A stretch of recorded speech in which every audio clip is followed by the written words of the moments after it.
Hey, what's up guys and welcome back to Anime King.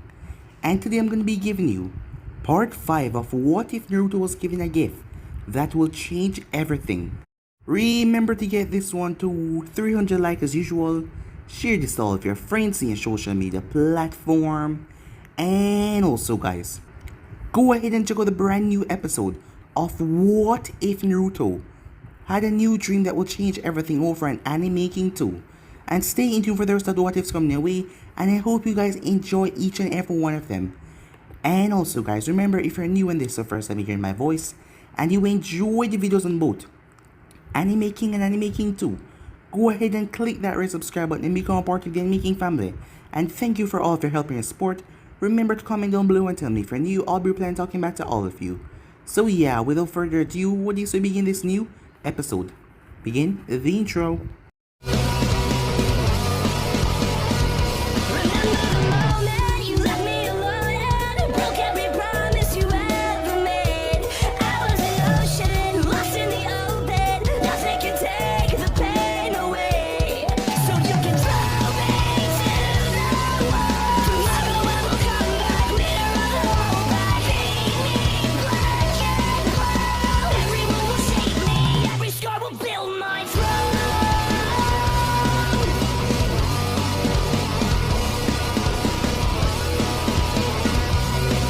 So, the last spot we left off, as Naruto was going through the forest with Uncle, as they finally made their way after taking out a few more teams, they were also attacked by the Kunoichi, as it was some way. As they made their way to the end, as they had to fight, as Naruto faced off against a ninja and quickly put him in his place, as Uncle faced off against Kurosaki and put her in her place as well, after a gruesome battle between them. As Naruto faced off against Samui, he was rather disappointed because he was interested in her, what she was capable of doing, but she disappointed him. As, with that, they were hurried back. It seems like they didn't want them here for much longer. The grass was a minor village, and not making higher villages know of their entrance was a good thing for them. So with that, Naruto left. Sometime later, he got his promotion as he was now a full-fledged Jonin, as Sir Toby gave him the rundown on what again. But Naruto wasn't going to take a little team. That was a waste of time. After all, having some pipsqueaks that didn't know anything was just a waste of time. As Naruto ran into Uncle was rather drunk, yes, as she didn't got promoted. He didn't know why though, because from what she's shown and the other proctor, she was due for a promotion, so he didn't understand. As Uncle kept on bothering him, as Naruto went on numerous missions after that, and he also started to have some more flashes of Kushina and Minato. But he tried to compose himself as calmly as possible, but they weren't as bad as before. As Naruto woke up the next morning, as he headed out, as Naruto made a mission for him, it seems like Kakashi and his team ran into some trouble, so Naruto headed off to assist them. As he made his way, but the demon brothers were not there for him to collect, so he carried on as he wished to speak to Kakashi. As he didn't recognize who the Genins was, as Sasuke was there, the kid that he stabbed in the leg a long time ago when he was in the academy, Sai, and Haruna Sakura as well.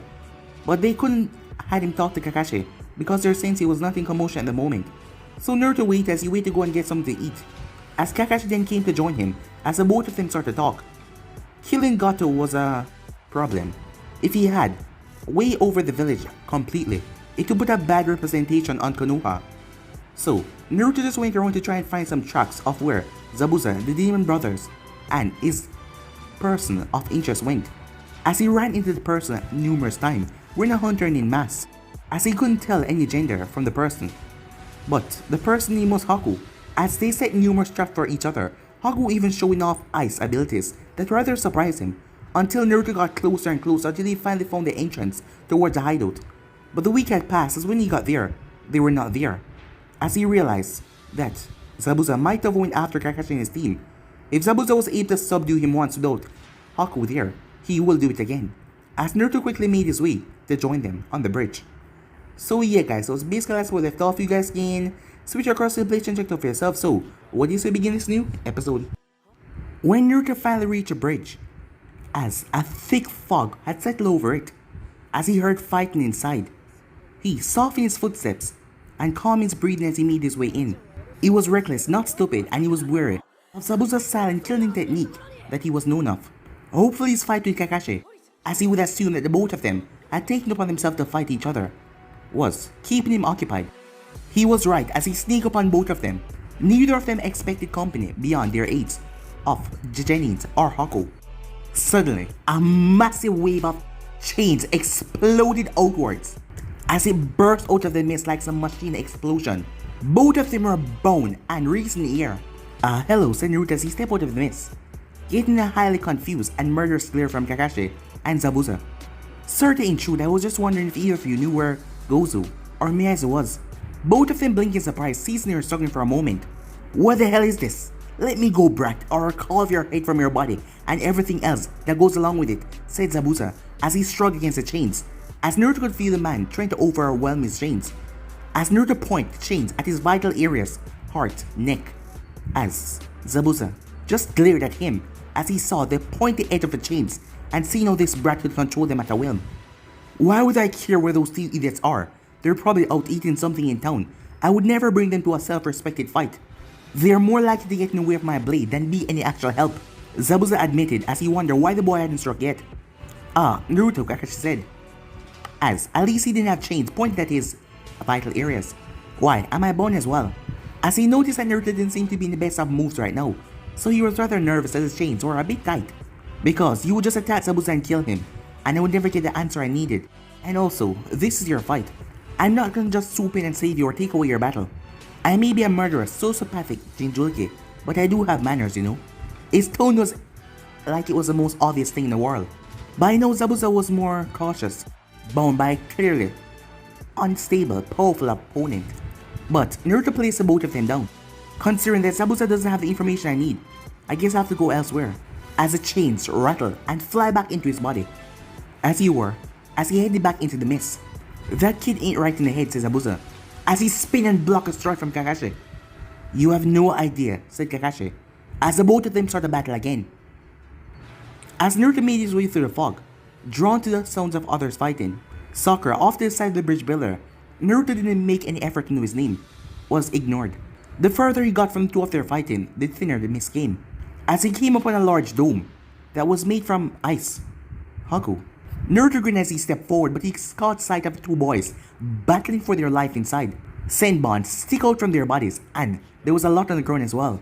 It looked at the fast fighting that would get his blood boiling and make him excited. But as he ran forward, Haku must have noticed him, as the ice formed together and created a blockade. When he moved back, they separated. Different panels come together, blocking every panel that he might come through. He was about to smash it open, but he stopped, as a grin came on his face as he stepped back. So you want to finish off the kiddies before taking me on? Well, I guess I can wait a few. As he stomped off, appearing next to Sakura and Tazuna, startling the both of them when they finally noticed him. Naruto-san, said Sakura, as they were shaking because Naruto wasn't exactly being subtle with his chakra and it was pressing down on the air like a wave. What are you doing here? She said. The Kunoichi, although Naruto used that term lightly, because only someone like Nezumi's status could be noticed as a Kunoichi. He didn't know what this girl was. Waiting, what does it look like? His chains drumming on the ground like a person would do their fingers against a board. As he kept on drumming them, making the two stare at him nervously. Are you not gonna help Sasuke-kun? Or Sai, she said. Why should I? Not my fight. Not even my mission. Until Demon Brother showed up, he wasn't really supposed to do anything in this battle. It wasn't his mission after all. Sakura was surprised as she looked at him. But you're our comrade, she said. We're all Konoha Shinobis. Naruto tilted his head towards her.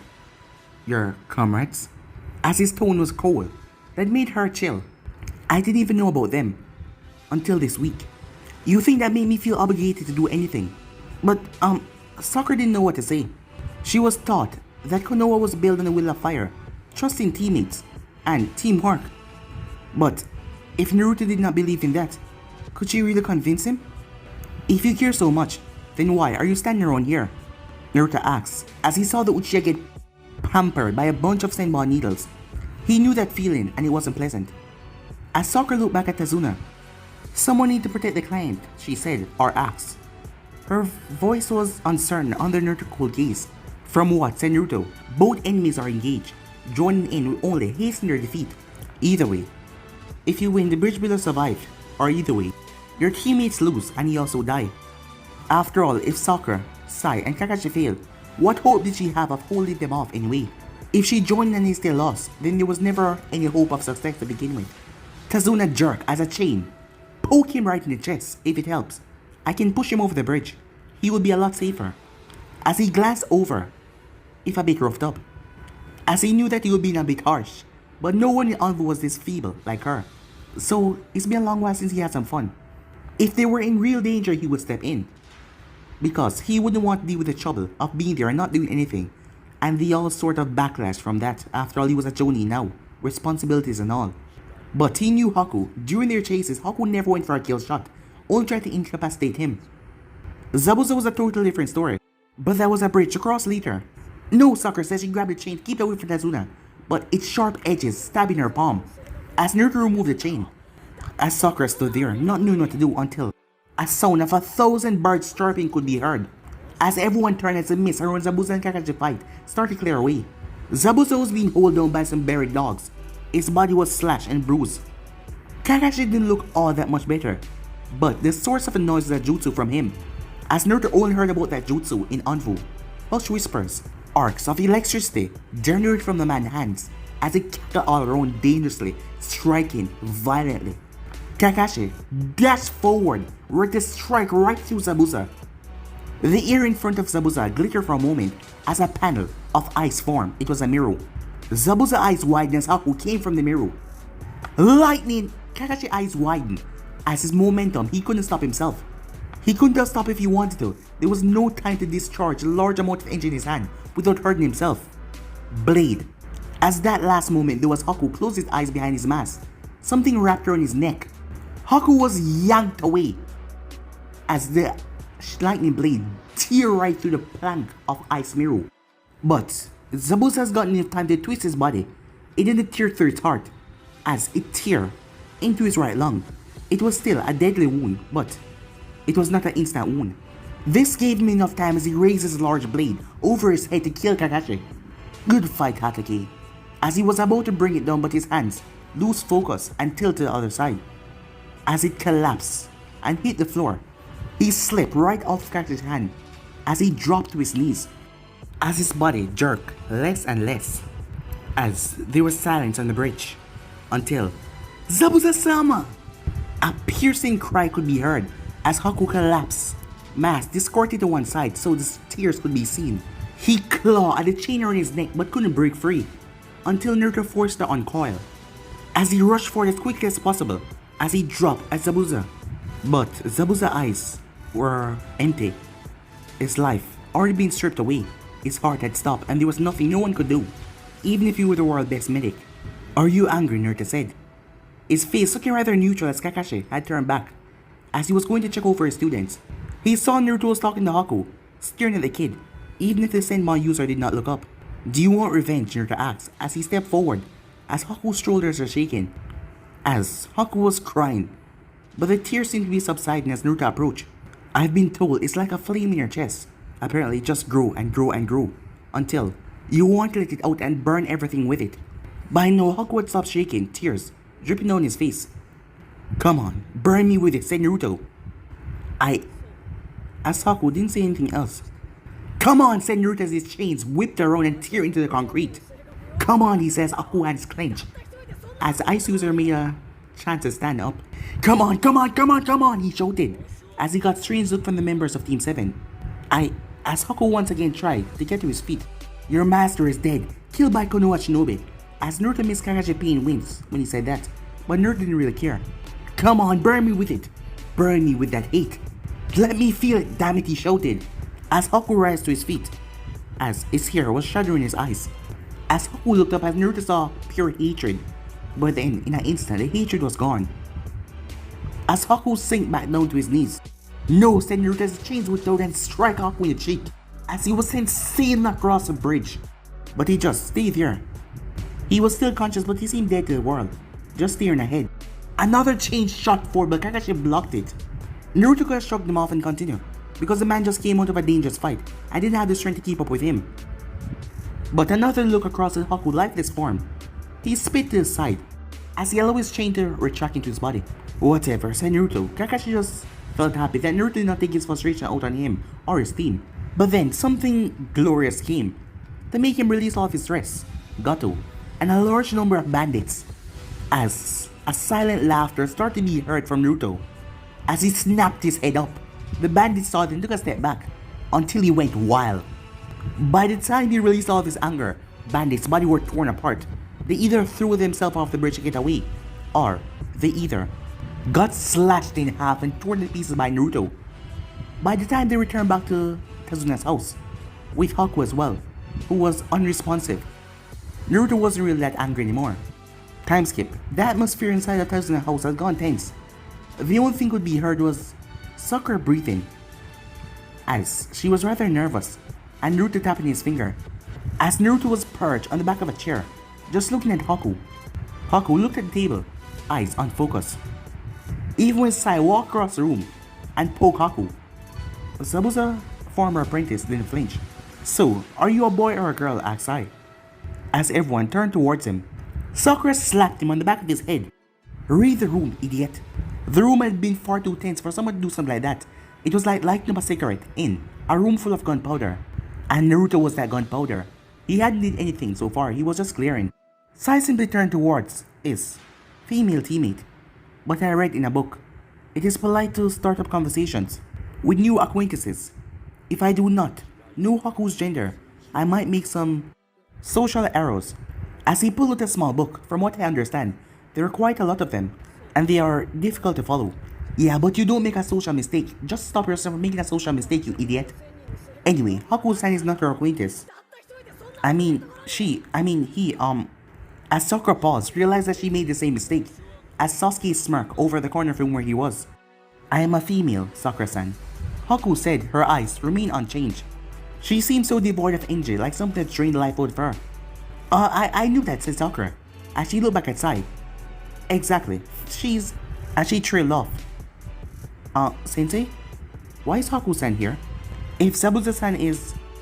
As she did not say the word, "Aren't we not enemies anymore?" Kakashi finally poked his head up from his book. "Good question, Sakura, but I'm afraid you're asking the wrong Jonin."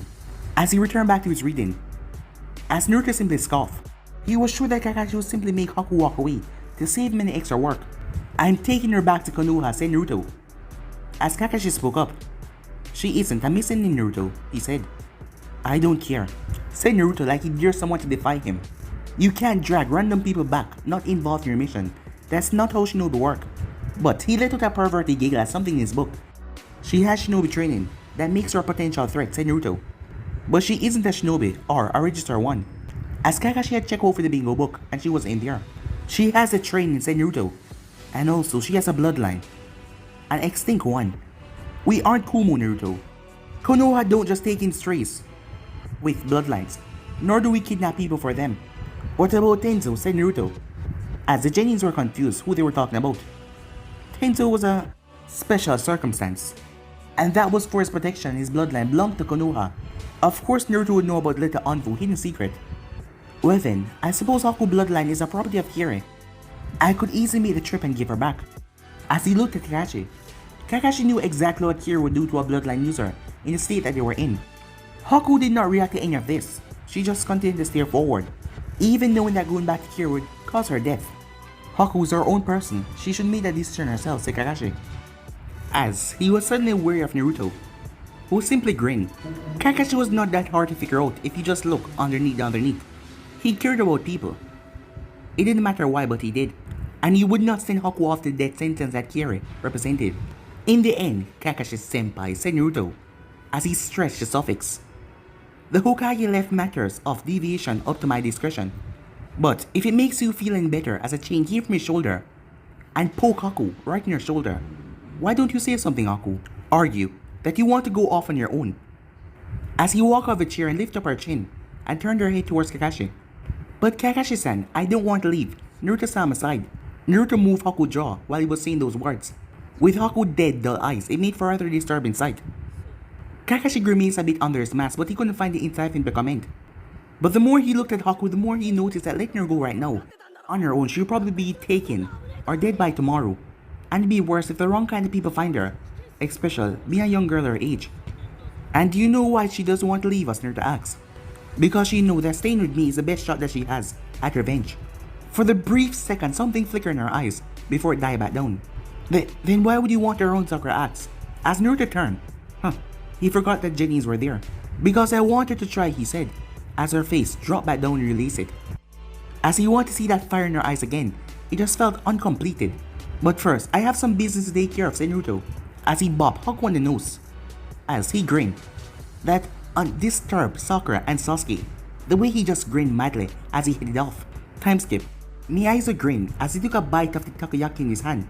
As he waved at someone that passed by, it made him chuckle when they moved so quickly. People always just moved by when they saw him, especially when they saw the claws on his and his brother's arms. And also, they didn't have to pay for anything.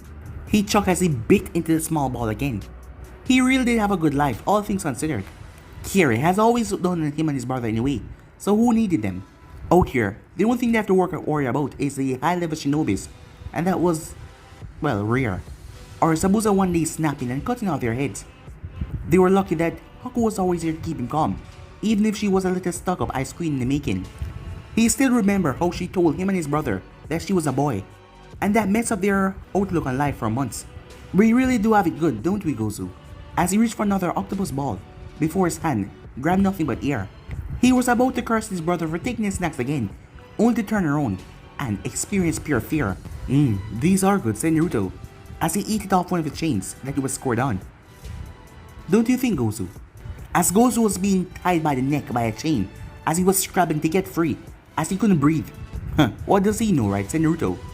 As Miyaizo stood there with fear in his eyes, something was wrong with this boy. Oh, said Naruto, did you want one? As Miyaizo couldn't move, as Miyaizo looked down slowly, 2 chains were wrapping from his ankle. How rude of me, as a chain moved forward and pressed the food right into Miyaizo's mouth. As Naruto dropped the other one, it was a real shame he had to bring them back alive. On the other hand, he didn't say in what condition he had to bring them. Time skip, Hiruzen sighed, as he took a calming breath, as he put a smile on his face. Well, Naruto, you certainly know how to bring the interesting problems at least. As he looked to one of his envoys in the corner of the room, only to get a blank stare. I completed the mission, said Naruto as he placed the papers on the decks. Sarutobi groaned as he started building up on his stack of paperwork already. Yes, you certainly did. A week later than expected. You know, Naruto, there's a limit how far I'm willing to trust your judgment in these matters. You told me I could change the mission parameters as much as I please. Ah, yes, I did, didn't I? As he felt like throwing the pipe across that room at that point. I did that, trusting your discretion, Naruto, thinking that you return sooner than later. You are a powerful shinobi and your absence is noticed. Even if you don't see it, it is noticed a lot. And it makes people start to wonder. Your former squad returned 3 days ago. They want to pass a message to you. From now on, you will spend 1 day a week with them, trained to control their condition, as you've been trying to do before you were removed from the Corps. I believe you need this training, as it does quite pinch on your emotional state after all. Now, he said, what am I supposed to do with you, Yuki-san? Unfortunately, releasing you to the world will likely have dire considerations. Your past will probably draw you towards Kiri as a target. And I'm afraid in this state of yours, or in any other state, you will not last long if they decide to send a platoon after you, at the moment. In the end though, it is only within my power to offer you a chance. Leave Konoha, and brave the world as you can, or stay. You could find a happy life in Konoha, I assure you, as he gave a genuine smile at the girl, but she could only stare lifelessly at the ground. Of course with your training, I could grant you a rank within Konoha, if you so wish. Your lack of background and your village affiliations will make it even better. As he tried to break through to her, but it was dull. She seemed broken. Or you could simply live here, build a life, and never have to fight again, he said. After a few seconds, her head slowly lifted up. I would like to stay. What else could she say if she left the village? She would probably just starve somewhere and die. As she wouldn't eat, she felt like she deserved it for feeling her only purpose in this world, for failing to protect Zabuza-sama. But the primal instinct inside her, human instinct, this urged her not to die, to go on, even if it was just a half existence. Ah, good, said Sarutobi, as he didn't really care about collecting bloodlines like Kuma wanted. But as leader of the village, he could not deny that a bloodline like hers, that was almost extinct while she was the only one left, would be good for the village. Then I will need to assign you a Chunin, or Jonin level shinobi, as a parole if you will. You will not be a prisoner by any means, and you will not be restricting your movements beyond some obvious places. But it is standard procedure for those loyalty who is unconfirmed. I hope you do understand. As Haku nodded once, I will take her, said Naruto. Now Naruto, you have to understand the response. I accept, Haku said. As Naruto was shocked as the pipe nearly fell from his mouth. Even Naruto was a bit surprised given all the goating that he had done. Maybe a little had actually gotten through. As he simply smiled, he slung an arm around Haku's shoulder and pulled her into him. You heard her, Hokage-sama, said Naruto. I'm a Jonin, so I qualify, right? Well, yes, said Sarutobi slowly. Great. What do I have to sign? And apparently that was that, as he was now in charge of Haku for the time being. Strange. Time skip. Haku's eyes opened slowly, looking at a blank ceiling in front of her. Night had descended and the moon was out, as it showed through the window of her small room. Technically, it was Naruto's living room, but hers for the moment. Without a sound, she rolled off the couch and stood up, as she made her way like a ghost. She paused towards the door at Naruto's bedroom. When the matter of living arrangement came, the Hokage offered her a house. At the time, she cared little for where she lived, so she just said that anything will do. But then Naruto offered up his apartment. With Haku not really caring about the subject, the older man was forced to accept this, and she now lived here with Naruto. As she slowly opened the door, no sound at all as she made her way inside as he was sleeping. A chopstick slipped from her sleeve. From the dinner that you were eating earlier that was rather silent, as she sharpened it as it looked like a senbon. She didn't trust using chakra at the moment to create one, but this would do. As her hand just stood there, a simple slash, and he would bleed out. But her hand just stood there. He might have been able to retaliate, even though he was bleeding out, possibly killing her, but she wouldn't mind. But Zabuza would be avenged, yes, that would be good. Right. Then why was she hesitating? Why couldn't she just do it and kill him? Was it because this would be her first kill? The first time that she truly took a life? Blood will be in her hands, but it will only be for a moment before he retaliates and kill her as well. And two of them will die here. Zabuza had told her the first kill was the hardest. And Zabuza had killed his entire graduation class, and he remembered looking at child's eyes. He also told her it was a part of shinobi life, and she will have to face up to it one day. But she had persisted that she was not a shinobi. She did not have the kill unless Zabuza-sama ordered her to do it. And then she would give out that last piece of innocence in her to kill. For him, she would stay in her hands no matter what. But his voice was no longer in her ears, as she was now alone, as he was taken away from her by a Konoha ninja, just like this one that was right underneath her. So why did she hesitate? She didn't even know, as she stepped back, as the chopstick fell from her hand, as she looked at her hands that were now trembling hands that nearly took a life. Was it not her own philosophy that protecting the things that you care about was what gave you strength? What was she protecting here? A memory? Well, that was disappointing. As Haku watched as he rolled over in the bed, looking at her, he was awake. Chains shot out from his body as he wrapped around her, lifting her up, as she was dressed in a simple kimono, a blue kimono, as she was wrapped up her hands, tied at her feet. Are you going to kill me now? She asked. As Naruto saw that he got nothing from her, even with a compromising position, he snorted as he lowered her, and missed out on amusing moments like this. Why in the hell would I do that? But Haku just looked at the bed. He made a chain jiggle her in mid-air, but she didn't even struggle or anything, as he was used to seeing people struggle like this. But she was not doing anything, and it made him irritated.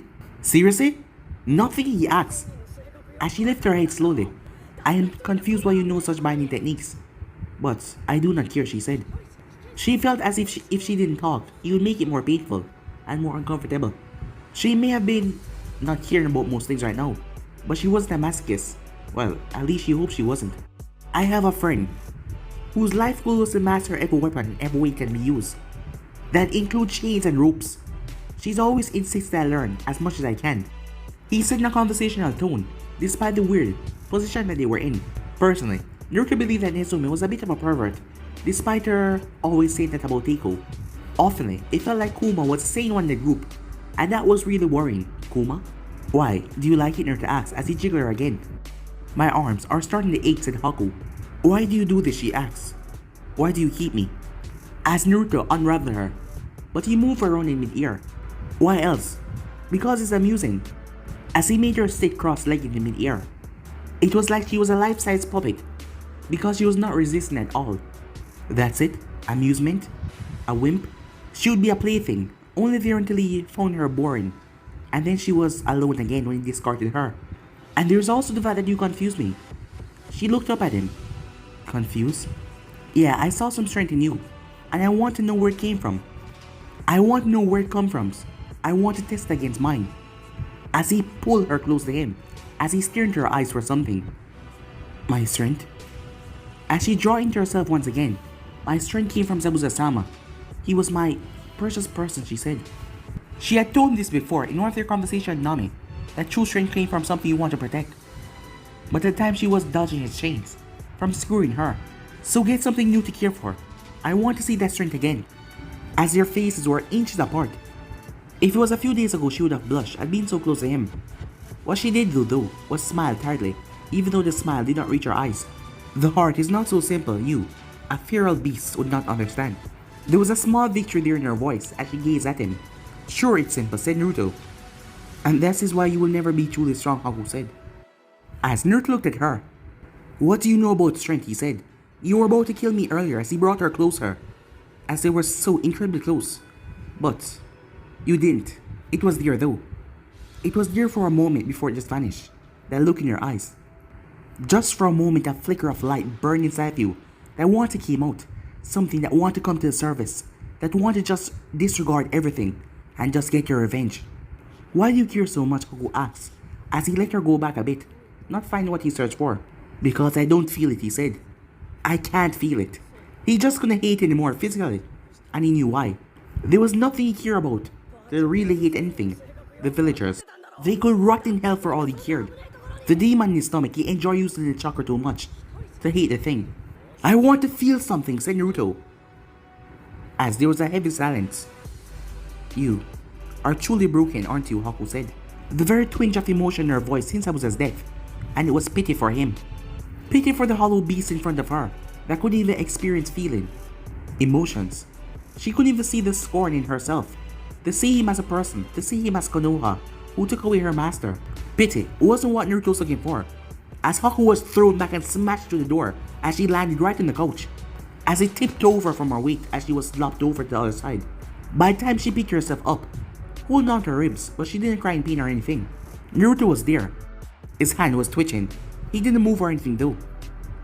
I'll get you a photon tomorrow. And with that he walked back into his room, unable to even slam the destroyed door. Haku just listened to him getting back into his bed, before looking back down to her own. She didn't bother to upright it, she simply lay on the floor, as she curled up and closed her eyes. A simple tear rolled on her cheek, as she drifted away into sleep.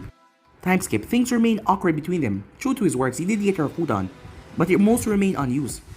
She continued her nightly assassinations on him, which mostly included her just walking into his room silently at night.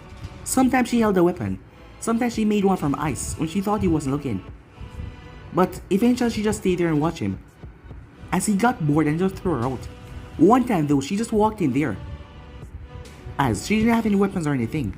Her hands clenched and unclenched, before she simply walked out, as Naruto could see her, but she didn't do anything at all. Not a word was spoken between them. The next morning, and things got only more frosty between them. And also Naruto was getting a bit angry as the week wound down. As he was looking after someone in the village through their parole, he couldn't just go out and abandon them for no good reason. He was unable to take a mission that would pull him away from the village for more than a day. This meant the high level missions, the danger and the fight that Naruto practically lived on were taken away from him. It was an unforeseen consequences and a spur of the moment thing that he did, and it made him even more pissed off. Even Anko seemed to sense a shift in his demeanor. She appeared to be avoiding him, or she was on a mission. But he figured that she was on a mission, because he thought, even if he was in the Kyuubi chakra, murdering civilians from left to right, she would literally jump on his back. Because to her, it was amusing. So a new routine was made for Naruto. He would wake up, throw his clock across the room, and descend into a training routine. As he went to the Hokage early, to get the best mission he could, but it was nothing important as he went away angry. If it was something to do in the village, you complete it quickly and come back, and then nothing better was there. He usually have his evenings off. Then Haku would follow him around as he shopped, buy things, and then at night she would come to visit him, and just look there. So when he ended up training with his squad, he lost himself in rage, tapping into the Kyuubi's power and getting bloodlusted, as Saru told him that his influence the Kyuubi, and his anger and frustration, was only allowing the Kyuubi to take more control over his mind. But Naruto disregarded as he used the anger as fuel to overpower and suppress the chakra and use it as his will. By the end, his body was beaten and aching, but he felt like a house had been lifted off his shoulders. Having something to release all that stress was happy for him. As he went home that night, a small smile on his face. But his squads, they didn't think the same thing. "I never seen him like that," said Teiko, breaking the silence that had descended upon the training ground. "Well, I mean, I've seen him like that. He's always kind of like that." Nezumi slapped him on the arm. Naruto is troubled. As her squad had known enough to find out that she was worried about him, they could see it. "Ah, so you noticed as well," said Saru, a small frown over his face. He was never that quick to anger, never to allow the control to the beast inside him that quickly. Hell, he had more control in his very first session of training than he had today. It was a good thing that they had become useful to him in that state. Every session when he accessed the Fox power, it was a life and death battle. "Naruto is angry," said Kuma, as that put him in a bad mood. "Well, what are we supposed to do?" said Teiko, as they couldn't help Naruto with his training, as they were too busy. "Well, he have some issues. Gain a healthy outlet for his emotional status would be good. Perhaps we can convince Hokage to allow him on higher rank missions," said Saru. But he sighs, he knew that wouldn't work. Given the state that Naruto's in right now, the Hokage would not allow him on any missions that were far away and more dangerous. Naruto just need to fight. "That is what Kuma does when he's upset," said Kuma. "Well, I don't think it's quite that simple, Kuma," said Seiko. "But Nezumi, think of something. He needs a rival." As she punched her fist in her palm in a triumphant success. "Yes, I was thinking the same thing, Nezumi. Perhaps someone his age, rivals. Always good for training," said Saru. "So, how do we do it? How do we get him a rival?" said Teiko, as all of them went quiet. That was more difficult than it sounded. "Well, I guess we'll just have to figure that out as we go." Time skip. As Naruto was walking down the alleyway, as he felt like he was being watched, as he simply walked along, as he noticed flickers and shadows. He was shocked when a plate of warm ribs dropped right into his hands. What the hell? He didn't even feel anything nearby and suddenly was holding a plate of barbecue. What the hell was going on? "You! Stop right there, you food thief!" As Naruto saw a young boy, probably around his age, but twice his girth, as he had square-like marks on his pudgy cheeks and spiky hair. "Food thief," said Naruto, as he wondered if he was still dreaming this was some crazy dream. "You stole my barbecue," the boy said as he caught his breath. It seems like he was running. Obviously, the boy was some victim of some kind of joke, but Naruto was in the mood to play along. "Shove off, fatso," said Naruto as he tossed the plate to one side as he turned around. The boy's eyes followed the food until the barbecue ribs splattered on the ground. As his eyes started to twitch. "My food!" he shouted as he rushed toward Naruto's hands, going through hand signs. As his body swelled up large, his hands and head disappeared into a ball as he rolled down the street like a massive bowling ball straight towards Naruto. Chain snapped out within 3 seconds and created a barrier in front of Naruto as the boy smashed right into it. As Naruto could see the boy's face, who was still furious, Naruto simply pulled back his chains before releasing it, as the boy was sailing like a slingshot. As he chuckled, he'd probably be hearing about some support damage later, as he turned his heel and continued his way. Well, that didn't go as planned, said Teiko, as he and the rest of the squad watched on a nearby tree. "No," said Nezumi. "Perhaps we made a mistake in our choice," said Saru. They had chosen someone near to age, and a clan child was the only one powerful enough. No, the two were just incompatible, that's all. "Fat boy became fatter," said Kuma, as all of them looked at him. "What did Kuma say?" he asked. Meanwhile, Naruto still fell eyes on him, enough so that he broke into a quick jog, as Naruto went into a quieter alleyway, as he was morning and people were filling out in the streets, as he took a detour around the Inuzaka compounds. But as he checked over his shoulder to see if he could see his stalker, a bucket was empty over his head. As he saw a woman, she didn't even seem to see him. As she poured something on him, it wasn't water. She was lucky that it wasn't what he thought, because she would be emptying a bucket of blood instead. Naruto suppressed his anger as much as he possibly can as he carried on. His nose turned up at this sudden smell, as he missed as the old woman shivered and transformed into Anbu. Apparently he wasn't the only one that was noticing the smell that he was giving off, as he passed a young boy going the opposite direction, as he was about his age, as he had the characteristics of an Inuzaka.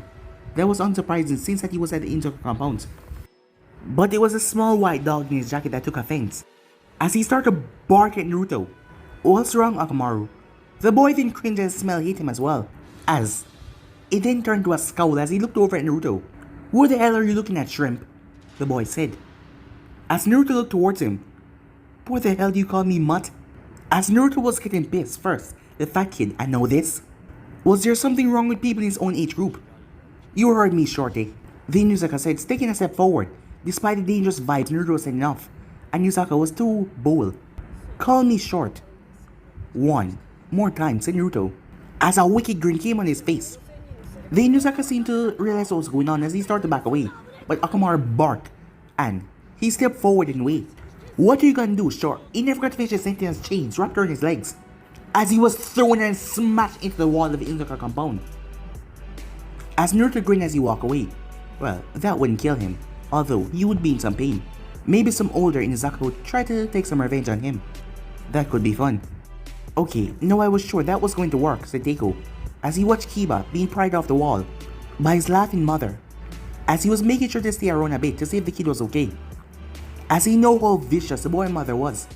But apparently she found it funny that Kiba had challenged Naruto, Kizeri Naruto, possibly the only person in the village that was quite more feral than her. Perhaps getting him angry at Naruto isn't the right way to go, said Saru, as he went after Naruto as he was going towards the training field. People are angry at Naruto all the time, said Kuma. Maybe we should find someone already looking for a rival, said Teiko. But who, said Nezumi. They heard a loud cry, as it was familiar. You bear the hip attitude of Gai Sensei, eternal rival Kakashi Hatake, as they blinked at the familiar, not quite right voice though. As they looked over the rooftop to see someone, it was like a miniature, my Guy. Wait, did Guy actually procreate? Said Teiko. Below them, Naruto seemed thoughtful as well, as he looked at the teen that was pointing at him with a bright smile. You're strong. I won't test my flames of youth against your cool hipfulness like Guy, eternal rival. I wouldn't believe it if I didn't see it for myself, said Saru. As Naruto was a bit still shocked by the confrontation as he just stood there. My name is Rock Lee. What is the name of my hip opponent today? As he smiled and stuck his thumb up, his teeth glittering in the light. I feel sick, said Nezumi, as her hand twitched towards her sword, as it was commanding her to rid Konoha of the green spandex. Go away, said Naruto. As his voice lacked his venom, he was too surprised to, react fast enough. Ah, you really do possess Kakashi hip attitude. I should have expected nothing less. Now come, show me your flames of youth, said Lee. Chains burst from the ground, but he flipped and landed on his hands. I said get lost. But his anger, nor his warning did not seem to went through Lee's ears, as he was still ready to fight. Ah, then that should be the wager for a challenge. If you win, I will get lost. And if I'm unable to best you, I shall blindfold myself and walk on my hands to get lost. But what the hell are you talking about? What challenge, said Naruto. Konoha Senpyu! Lee shot forward at impressive speed towards him. The solid kick was blocked by a wall of chains that didn't even budge. I said, as chains wrapped around Lee's leg, get lost! As Lee was thrown away. As Naruto didn't care where he landed, he just turned to walk away. Well damn, he seemed promising, Teiko said as he watched from the hiding spot. As Naruto stomped away, Kuma just watched, clapping his hands. He watched Lee fly off down the street. His eyebrows looked like caterpillars, said Kuma. Perhaps we should get him back. He seemed rather eager for a rival, and if he's anything like Guy. But Teiko was stopped as a sword burst through his throat. As he turned slowly. No, said Nezumi. But Nezumi-chan, if he's been trained by Guy, the blade inched closer to his neck. No. Ah, okay then, Nezumi-chan. You can lower the blade now, said Teiko. Shh, said Saru, as he looked over Naruto. Now, what the hell do you want, Naruto asked, as he wondered if these people did not see the Jonin flap jacket, or they were just ignoring it in some way. You attacked my teammate. He's an irritation, but he's still a part of my team, and that is a offense against me. I'm gonna give you a chance to back off while you can, White Eye, said Naruto, as his irritation level for the day was just about used up. He was going to snap at any moment now. First, you insult my team, and then you insult the Hyugas. Don't take it personally, said Naruto. I tend to offend everyone. You do realize I cannot let an insult like that against Hyuga slide. You know if you attack me, I'm gonna break your fingers, right? As Naruto was walking forward, dear Neji stand in his way, but Neji did not move. Were these people just stubborn, or was this some twisted form of bravery or something? Chains started to slide out of his body, as Neji noticed Naruto's jacket for the first time, it seems. You are a Jonin? He said in half surprise. I half didn't believe. Just noticing. It's not the only thing you miss. Before Neji could ask what that was, his body was encased in chains that broke from the ground as it turned him upside down. Hyugas, so used to looking down their nose, but unable to see what is below their feet until it comes up to bite them. Remember that next time you think of attacking someone above you, Hyuga. My name is Neji, not Hyuga, he said. Tell someone they give a damns. As the chain dropped, and Neji fell down. As Naruto walked off, as he wondered if someone was doing this, some cosmic force or something, throwing these kids at him. Did the cosmic force want him to murder someone? And now he felt even more frustrated. Wow, we didn't have to do anything for that one, said Teiko. They were just glad that Naruto didn't do anything too extreme. They were a bad clan to have enemies off in the village. He could only imagine the backlash that would come if Naruto had done that to either of the clan head daughters. Quite, it seemed that Naruto can draw his own attraction without us intervening, said Saru. As for Lee, Nezumi was threatening bodily harm if they tried to bring Lee back. She would not allow her student to be salted that way. Naruto being angry makes strangers angry, said Kuma. You're right, Kuma. Rivals are going through the same things to become stronger, the best one another, and they have to be at least friends to begin with. We may have been going at this wrong by bringing him strangers, but the problem was that he doesn't know people his own age in the first place, said Teiko. In essence, Naruto's feeling frustrated because of his social isolation, but you'll have to become less isolated. It was like they were flush with friends, because their list of friends was the four of them, and Naruto. Yes, you could call him a friend. Well, does anyone have any suggestions? Nezumi eyes wide and she raised her hand, but Kuma raised his hand as he was more boisterous and loud. Oh, Kuma can become Naruto's rival, he said. Sorry, Kuma, but we don't have the time to do that, said Saru. Well, maybe the kid just needed a distraction, said Teiko. I am sure I could rustle up some beauties for him to be distracted for a while. There's more than one way to release stress, you know. He yelled as a shuriken buried right into his foot, as he looked over to see Nezumi staring at him, as he moved away from her.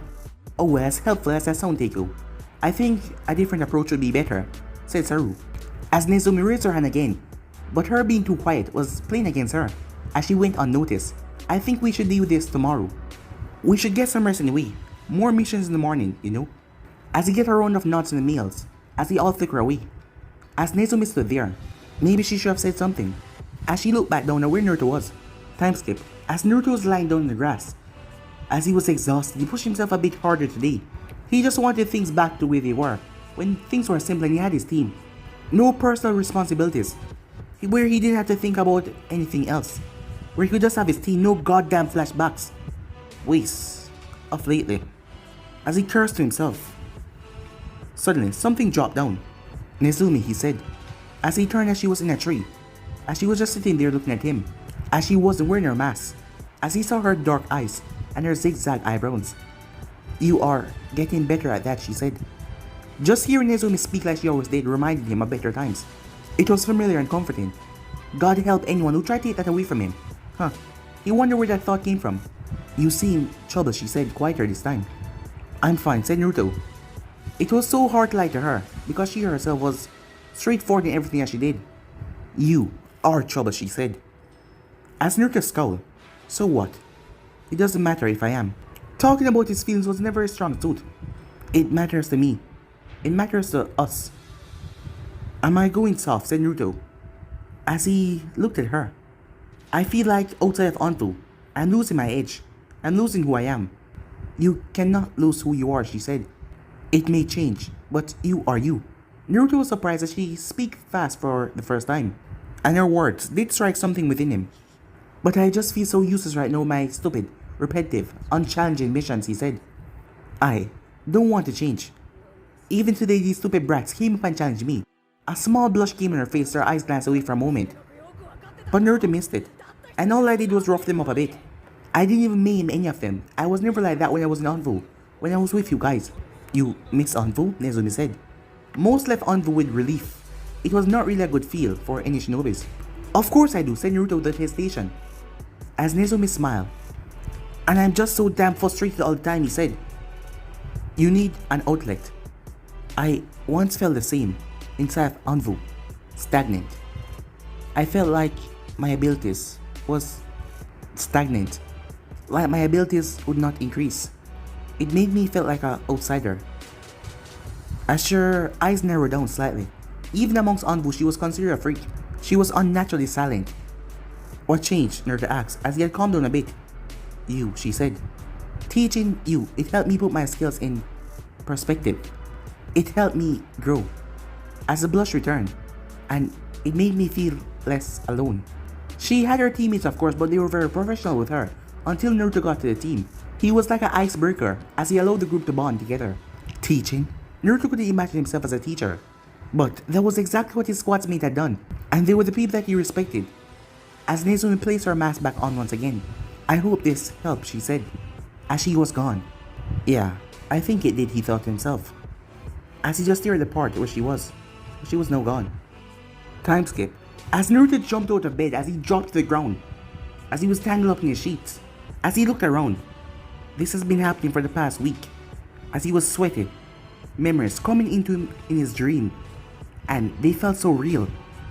He had to remind himself he was Naruto, not Kushina Uzumaki, as he felt like he was losing his goddamn self. And this was not an enemy he could defeat, because he could not touch an enemy. The enemy was his own mind. What the hell was he supposed to do against that?